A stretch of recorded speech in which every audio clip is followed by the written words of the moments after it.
Just a quick preface to this video. The footage you guys are about to watch is of me on the court evaluating my physical abilities after all these years of being away from the game, after being away from competing.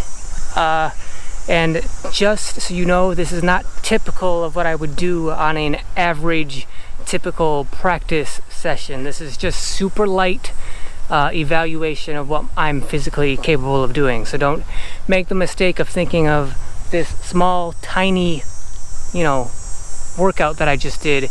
Don't mistake that for being a full practice of what I'm usually doing.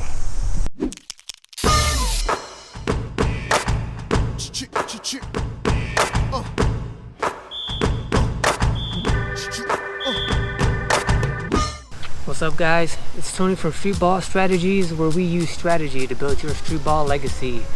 Today we are going over how to evaluate yourself for the first time out on the court.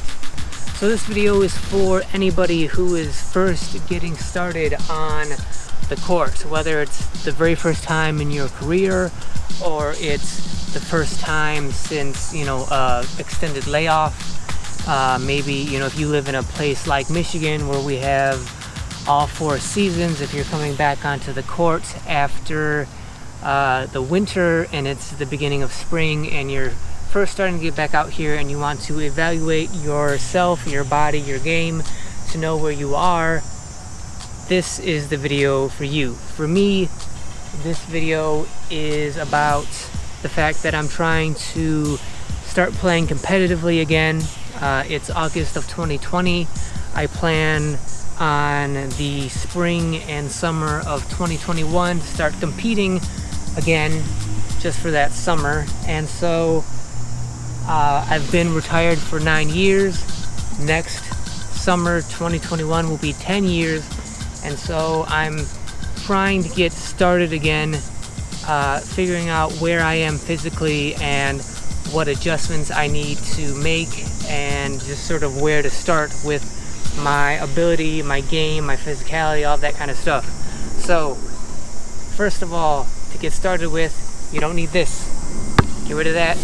Don't need that. Starting off to begin with, you have to get warmed up properly. So dynamic warm-up. What you do is no stretching, at least no static stretching. All you want to do is get your body moving, get your blood flowing, get some sweat going, and most importantly, by doing all that, you are increasing the hormonal production in your body of the hormones that are required for exercise. Something we have discovered over the last few years, biologically and scientifically, when it comes to athletics, is hormones are key. You need your hormones to be pumping through your body in order to give you optimal athletic performance. So in order to start that process, you have to warm up dynamically. And I'm gonna let you guys watch all this. Frankly, it's probably gonna be pretty embarrassing for me because I'm old and slow and worn out, and I has been pretty much. I'll let you guys watch in a time lapse, but just keep in mind, I'm an old guy, so I guess let's get started.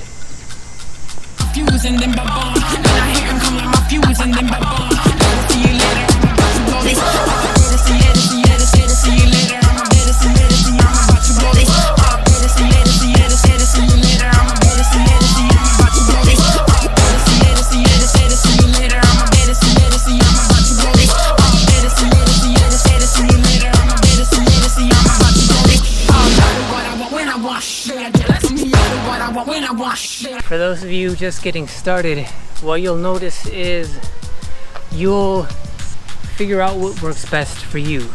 You'll sort of feel your way through it. When I'm warming up, something I realized pretty early on was, for whatever reason, and maybe it's because I was just doing it wrong, but when I would warm up, if I warmed up too much, and especially if I did too much like static stretching, somehow that would affect the rest of my game for the rest of the day. I would feel I just wouldn't feel as strong. If I warmed up too much, for some reason, somehow I just wouldn't feel as strong throughout the rest of the day. But it is important to, whatever you do, however you set up your warm-up process, it is important to get your breath going, your sweat going, and especially your hormones moving, right? It doesn't really matter if you go half speed or quarter speed, whatever it is. The most important thing is that whatever you do, it gets your hormones moving. It gets your body alert to the idea that it's time to exercise, it's time to work. And so that's the most important thing, is whatever you do, make sure your body reacts to it in the way that your hormones are now flowing.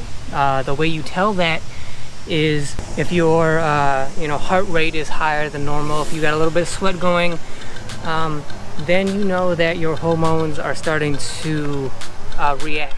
And so once that happens, you can really start your actual practice and workout regimen, or whatever you're going to do out here.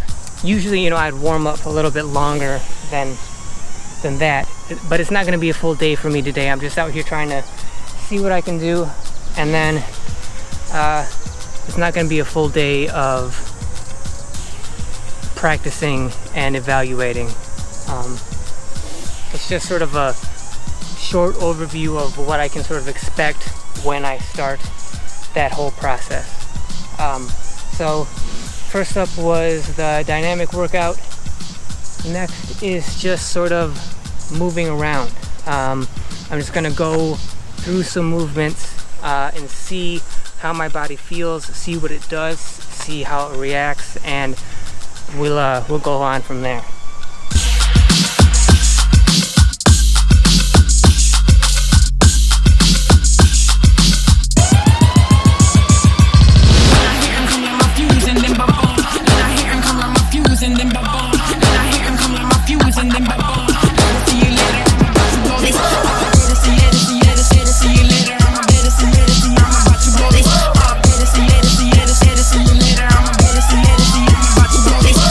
For those of you just getting started and wondering what you're supposed to do out here when it's just you by yourself and you're trying to evaluate your body and where you are and physically what needs to be done out here for improvement and what your weaknesses are, what I was just doing was I was going through movements that I would usually do during games.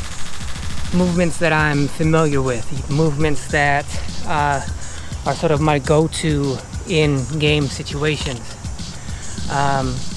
And as I'm doing them, I'm not going as hard as I can, especially because it's my first time in a decade going through all this. But even if it wasn't, even if it was, I was still playing, but it was the beginning of a season. It was like the beginning of spring, and I was first coming out to the court and getting ready and evaluating myself.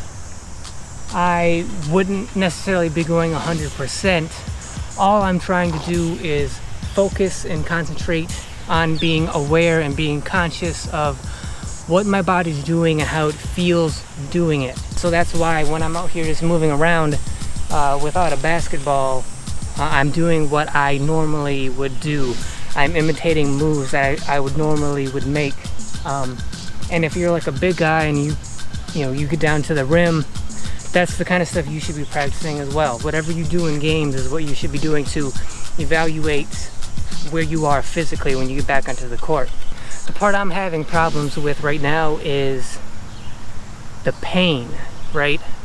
If you're a young player, if you're fresh, right, if you're in your 20s, hopefully you don't have that kind of a problem. For me, I just feel the pain in my joints, especially right now in my feet. And I don't know what to do about that. I don't want to just keep enduring it because it's just gonna wear me down if I fight through the pain, which I can do, but it's not going to benefit me in the long run. Pretty much all of my playing career, I made it a priority to always be running on the toes of my feet. So if if I was standing, right? If I'm standing, then I try to keep my weight on sort of the front of my body, right? So I'm kind of down and I have the weight on the front, so I'm kind of leaning forward, and then I put all of my weight of my body on sort of the balls of my feet, right?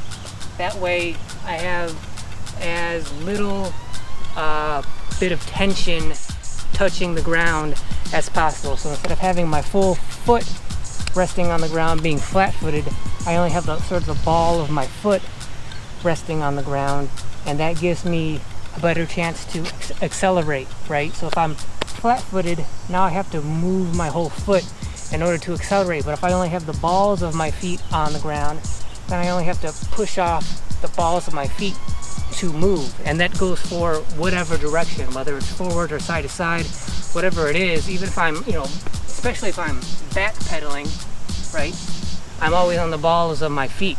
I made it a priority to do that throughout my whole career, and I think being so intense about it, always making sure I was low and on the balls of my feet, moving laterally, sprinting, stopping, turning, cutting, always on the balls of my feet.